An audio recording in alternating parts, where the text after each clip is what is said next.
Hey everyone, today we are just going to check out a new concept, Dash, Plolly Dash, which is used for building reactive web applications. And it's basically a web framework which is built using React and also Plolly.js, D3.js, and a lot of other things.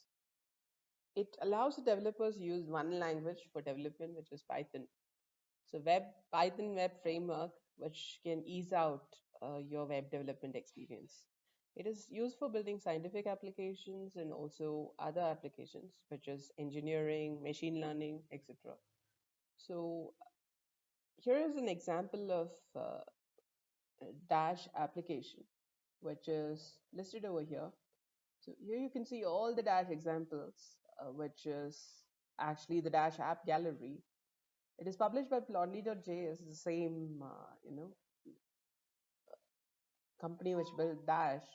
And here you can see all these applications, and it just this on a whole new level. You can just build any applications at ease by using Dash. And they also have the sample code of Dash, which is over here.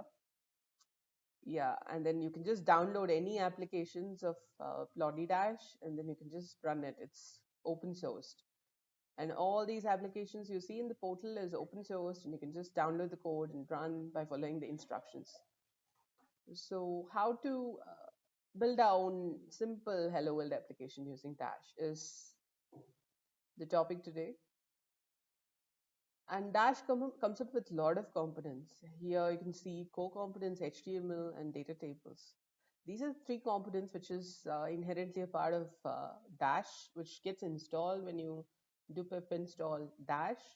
And other components like Bio, DAG, Canvas, and Cytoscape, which are used for engineering, biological, and other applications, has to be added manually by doing pip install on Dash, Bio, DAG, and Canvas.